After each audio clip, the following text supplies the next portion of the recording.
Don in London, hello. It's August 23rd of August. My video's all about recovery from addiction to either substance or behaviour, or both. My addictive substance, alcohol, so I'm an alcoholic in recovery, but my behaviour was equally addictive, if you like, around people, places and things. Being with the right people, in the right place, wanting the right things, or having the right things and doing the right things. So not only addicted to alcohol in the end, and I'm not sure where I crossed the line in this, but I'll share how it feels.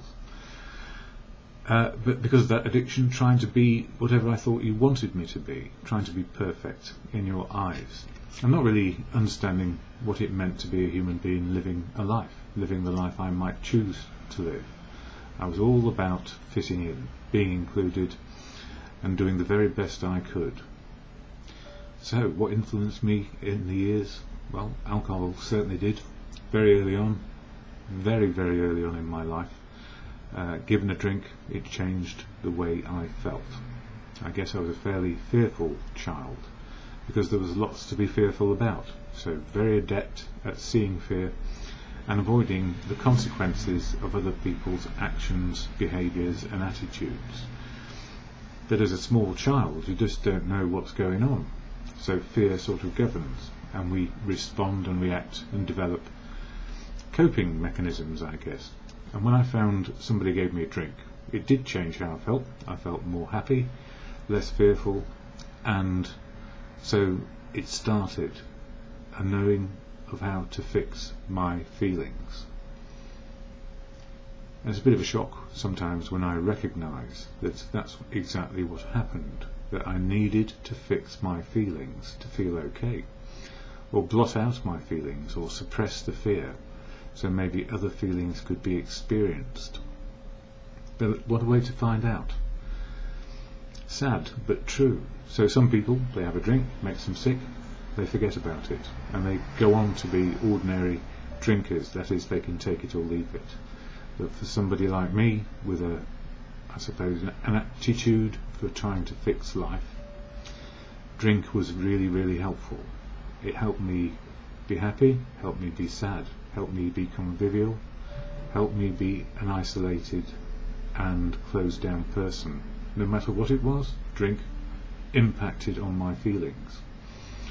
So how on earth did it ever get to a place where I broke down, could not live life anymore, and wished it would end every time I took a drink and found oblivion?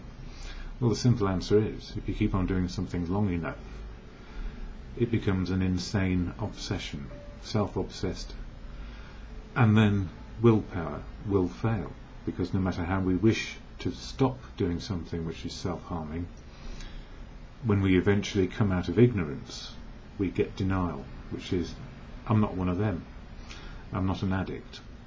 So stigma, shame and guilt go hand in hand with getting in the way of recovery. Society doesn't like people who are addicted to something, unless it's seen as a positive addiction, like work, like being the best at something. And the trouble is, if we become obsessed with being the best at one element in life, once you've achieved the very best you can be, what are you going to do next? So these days I look for balance in my life. I'm not putting all my eggs in one basket. I'm not becoming reliant on people, places and things, except maybe one place where I get recovery. I get to know what recovery is from my malady or allergy to alcohol. So the good news is friends, family, community, professionals, in no particular order, because the order changes over time. All these people who loved me long enough to keep me alive, well, the dividend paid off. Somehow I was alive at the end of my drinking. Most people aren't. They succumb and they end it in whatever way it ends. So it's a rare occurrence, really, for people to get through to recovery. And where did it go for me? Well, it went towards a fellowship, and that fellowship is Alcoholics Anonymous. where there were a bunch of people who knew what it was to be sober one day long. It's a one-day program. So AA, Alcoholics Anonymous, is a big part of my story and remains so. But I don't speak for it, because I never can and I never will speak for other people in fellowship. They can speak where they will for themselves. And there are no leaders in AA. There are merely, and this applies to all of us, we are trusted servants. So there are no regulations, laws, or anything to break in fellowship. There is only one reason for being in fellowship, a desire to stop drinking. So it was worked out early on. Any rules, regulations or laws which would apply to an individual to be in fellowship would actually keep most people out, because we would make a list so long it would be impossible, and a simple rule will exclude a person rather than include a person. So the good news is, if you say you're in AA, you are, and then you are a trusted servant as much as anybody else. You're not a leader and I'm not a leader. So we do what we will to share a message of experience, strength and hope, which is why I do these videos. So they are done because I was asked and answered in doing them. What's it like to learn and live the steps of the 12-step program to keep me alive and happy or sad as life is? You know, we don't get a pass on the sadness, we just know how to deal with it better than we ever did before. So I'm going to share the AA preamble on this little card here, freely available in most meetings of AA if you're a newcomer. If you're not a newcomer, it'll cost you a few pennies, because we pay for what we use, like rent for a room, tea and coffee, bit of literature, but we don't keep any more than that. We don't keep any more than that because we don't need it, and we don't want money ever to be an issue in fellowship. Unless we're really strapped for cash, we might ask for a bit more from people who have the ability to give a bit more. But if you've got no money, you don't pay any in. And if you're short of money, you don't pay in. Simple as that. Because you're not expected to. You might expect you want to, but you're not expected to, because you still need to live to be sober. Anyway, Alcoholics Anonymous, this is the AA preamble which helps me. Alcoholics Anonymous is a fellowship of men and women who share their experience, strength and hope with each other, that they may solve their common problem and help others to recover from alcoholism. The only requirement for membership is a desire to stop drinking. There are no dues or fees for AA membership. We are self-supporting through our own contributions. AA is not allied with any sect, denomination, politics, organisation or institution, does not wish to engage in any controversy, neither endorses nor opposes any causes. Our primary purpose is to stay sober and help other alcoholics to achieve sobriety. So you, as an individual, can belong to anything you like, be affiliated, part of an organisation, part of a faith, part of a religion, but we only come to AA for one thing, and that's sobriety, to be sober today. So we may talk about our past and present experiences and what we hope for, and we do it in relation to who we are and what we do, and that's just as it may be. When we go to a meeting of AA, we're looking for the wisdom which is going to keep us sober today, and we don't have to join in and be a part of somebody else's other life, if you like, outside fellowship. So we hear everything about life in general, what's working, what's not working, why we get together to share experience, strength and hope with those who have a desire to stop drinking and help other people stop drinking, just for a day. And you know, if we try to make it any longer, how would we get on? I really don't know, because we build up expectations which we cannot contract to, because we're not perfect, we're simply making progress. So a lot of people joined up days, could be decades, joined up days of sobriety, decades, years, weeks, months, days. What matters is being sober right now. Anyway, a lot of what I've done is based on this book, Daily Reflections, and I hope it comes out on the AA proper website soon. It's a one-day reflection for each day, It covers the 12 steps and 12 traditions of the fellowship. 12 steps for an individual to find open, honest, willing ways to live, and 12 traditions, which are all about being about unity, service and recovery. And we all do service in fellowship by being there. And maybe just having a quiet word and a happy exchange with one person, which makes the difference for them and us.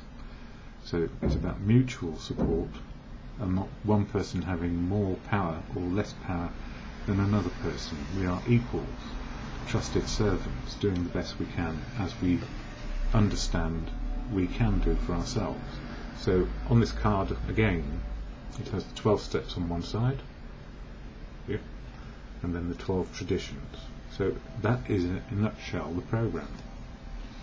But then it takes a lifetime to live it, because they are timeless principles which help us. They're not perfect either, and they're not tablets of stone, so each person will understand it differently in their lives and at this moment in time. That's what timeless principles allow us to do.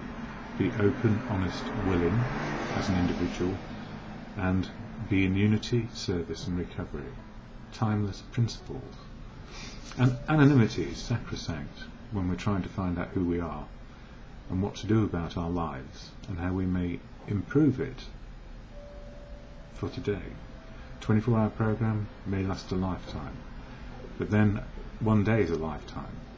So if I go to bed sober tonight, all well and good.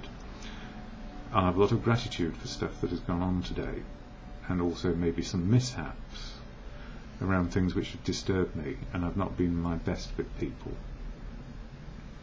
So that's how it works. It's about not being a good person per se, it's about living a good life. So from that book, Daily Reflections, there is a reading, and it's about step 8 in August, which is making a list of amends to people we have harmed and being willing to make them. So the daily reflection for August 23rd, with step 8 in mind, bringing the message home. Can we bring the same spirit of love and tolerance into our sometimes deranged family lives that we bring to our AA group? So the question is, whilst I learn very consistent behaviour in fellowship around being open, honest and willing, and the 12 steps working for me in fellowship, how does this work in the home and in jobs and in communities? How do we make it real for ourselves in reality outside of the fellowship? It goes on to say, my family members suffer from the effects of my disease. Loving and accepting them as they are, just as I love and accept AA members, this fosters a return of love, tolerance and harmony to my life. Using common courtesy and respecting others' personal boundaries are necessary practices for all areas of my life. And how do we work out boundaries? Well, we discuss it with the people around us, not maybe sometimes formally, but informally also. We find out where the boundaries, how we live and conduct ourselves, how we behave with other people in different situations, is consistent with being open, honest and willing and fair with people, so they may be fair with us. And if they're not fair with us, then maybe we can challenge to an extent. We can't make them different, we're powerless over them, but we may influence their choices in future, or we may just simply say we have to let them go. The other part with family, I drove my family bonkers once they realised what was up. You know, I am a single chap living on my own, and that's how it was at the end of my drinking. But along the way, you know, family did try to help me, and they were mortified by what was happening to me, and they were pretty much powerless as I was to stop doing the harm. And with self-harm comes harm to other people, emotionally, in my case, not physically, but I'm sure I made them physically ill because they were so distraught. My mother, my sister, my brother, my brother's family. and people distant who knew me as a friend from the past or from workplaces. They probably couldn't understand how did this chap end up where he was, as much as I wondered, because that's the way addiction works. We get to a point where we just cannot cope with life, and we want to end it if we go to the very nth degree, the very last knockings of drinking. So harm done over the years was immense. But I know they tried their best, their very utmost to help me. And the only way to help me in the end was not help me at all. And that wasn't tough love. I guess it was self-protection as much as anything. And understanding that in the end it came down to me and my choice, my decision, even if it was just a moment of clarity, that life couldn't get any worse. And that's where it ended up. You know, the suicidal thoughts from years back when the breakdown happened, from overwork, and chronically bitter about how people were being treated in the organisation which I worked, meant that suicide was an option, because it meant if I stayed in the organisation it meant I had to behave equally badly as other people did in those final days.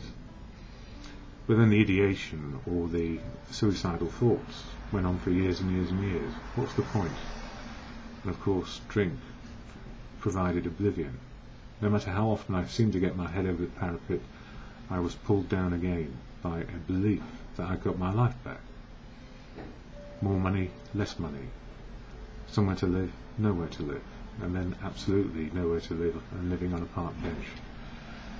Thankfully not for very long, because I bumped into somebody who said, "What works in your life right now?" And the answer was nothing, but what had worked recently, or for a little while, was going to AA. And they helped me make a decision to ask for help from anywhere and everywhere. And it was a very, very difficult time. Anyway, that's part of the story.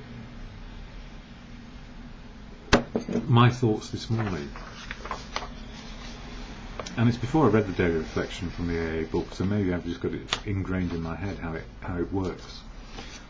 And it tells me where my free choices are on a daily basis. Freedom to choose what to do. So, today, how am I feeling? It has a lot to do with yesterday. Yesterday, a brief encounter with a friend lifts me up inside. And it was a brief encounter for just less than a minute. And a gift given. And it was wonderful to receive that gift. So, learning how to love is deep, practical, and without any conditions. This is what I've learned. Love in the past was unconditional, and I gave freely of everything I had. And maybe I misunderstood that, because often love wasn't coming back to me, just an ask for more. But being loved without conditions is a wonder to experience. And that is a wonder to experience. The truth, as we give, we receive. As we give, we receive, and never quite as we may have learned in the past. New days, new beginnings, and cherish always, no matter what happens, because people change, not because of us, but because they choose to change. They may be influenced by what we do, our attitudes and behaviour, but what they do, we are powerless over them. This is the key. Powerless over people, places and things means I don't have to control anything. But I do need to live my life to good principles. So again on step 8, working on the wreckage of the past. A list of amends and being willing to make them all, and I was thorough and rigorous. And still some amends become clearer as the years have passed, and I am more human, making progress and not perfect, because I was crafting every single amend, making the list and being willing. And then when it came down to it, I was told, you may be willing, but you're expecting something back, which is an apology or an equal amends to some of these things. And they're not forthcoming. They shouldn't be. So making progress. And I reflect on this often. At my worst, it was the best I could be just then. At their worst, it was the best that they could be. Forgiveness and acceptance deepens with every encounter in the present day. So whilst it's not fashionable to forgive, and sometimes we just don't want to forgive because we've been hurt so badly, and we will not accept what happened, but it's true, it happened. Denial stops us forgiving and getting to acceptance. Denial of the truth of who we were back then and who they were back then. Now, it's not about us changing the world. All we can do is change our own attitudes and behaviour about how we live life. And forgiveness is a great big part of that. Because if you imagine your life and look back where we've tried our best but it hasn't been very good, tried our best and it was the worst it could be for another person, there are amends to be made. So we sweep our side of the street clean, but we don't go digging up their side of the street by saying, I did it because you were like this. We just make the amends, restitution, as we may, when we get to step 9, which is in September this month. That's when I'm going to cover it. It's not when you do your amends, September, although some were made in September by me. So, other years, very briefly. My family, relieved beyond imagination, I found recovery, no longer confounded by silence by me, broken promises and old behaviour from back then, which was, I would say I was alright, and then realise I wasn't, but I would pretend to be okay, because I didn't want them to get into digging into my head. So as I'm learning today who I am, they too see the changes in me, more often from those who see and know me best. A son, brother, uncle, cousin, friend, more real, open, honest and willing to be a part of all living today. And, sometimes families get together for the most tragic of reasons. Mainly in my family, it's a death and a funeral, or it has been for those relatives more distant. And I end up talking about recovery with all family, because they all know I'm in recovery. And they want to know how to do it as they sup their beer. They're not alcoholics, but they actually want to know how. I don't drink a day at a time, because they don't imagine that problem, and they don't have the problem themselves. Weird, isn't it? Why should non-alcoholics understand alcoholics? I don't think they can truly understand the depths of the malady. And why should they? Because they're living okay. It's like if you haven't got an arm or a leg. How do we imagine what it's like without an arm or a leg? Well, hardly. So understanding the nature of a condition, unless you've got it, is only by abstraction, if you like. It's only because you have read about it or been told about it. First-hand experience is not required in this instance, but give us a break for trying to be human again. So how am I feeling today? Upon waking, I asked myself, how am I feeling? And this morning I felt pretty rough, actually. Open to share, honest in my outlook, and willing to be a part of the big picture today. And I put a question mark after that. So, am I part of the big picture? Yes. Most likely I'm making progress and never perfect, and that's just for today. Yes, that's where I am. So I felt a bit rubbish this morning, and I couldn't work it out whether it was down to the diabetes, something I got in recovery. I'm smiling when I say this because I was a few years in, type 1 diabetes from onset from something other than lifestyle and alcohol. A shock to the system. Some people say it's post-traumatic stress disorder. And if I look at the distressing situations, traumatic and distressful situations in my life, they are no bigger or smaller than anybody else's. But the impact they had, yes, they did linger on. And they were never dealt with properly by me. There is no proper way, but they weren't properly dealt with. So my feelings this morning are in the moment. I feel better now, having got to a place where the world is working for me. Gently, not big, not small, just as it is. My feelings fit the moment of now. So no hauntings, and no expectations of the future being better or worse, living in the day. Emotional and spiritual program they promised me in AA, whoever they were. There isn't a they in AA. We are all trusted servants, and we just do the best we can. So there is no one to blame. There is no blaming in an organisation which is flat and only has trusted servants, and maybe one or two full-time people to do administration. What a wonder to perceive. Anyway, I'm alright, and I'm folding my arms while I say that. Maybe that I'm holding something in. Can't think of anything. You know what's happened today? It's dark, dank, humid. The sort of August day you don't want. Anyway, I'm alright with it. It's just a bit uncomfortable. So, what helps me in any moment when I'm not sure about what to do? The serenity prayer, or exhortation, or a meditation, whatever you want to call it, it works if we work at it and we know what it means. So the serenity prayer is about what I can do today, change my attitude and behaviour, live life. What I can't do, I can't change people, places and things, or their attitudes and behaviours. Might influence them, but I can't control them, because what's going up in there is what's going up in there. It's their life, and I need to mind my own business. But be right with people, open, honest and willing and fair. So can do, me, attitude and behaviour. Can't do, you, attitude and behaviour. So once I see the wisdom in that, I know the difference. And that's what the serenity prayer is all about. Can do, can't do, wisdom to know the difference. And we keep on learning. Every situation may have a similarity, but it's unique to us in our life experience today. So the serenity prayer, another timeless tool, if you like. That might be a timeless tool, depending on your outlook.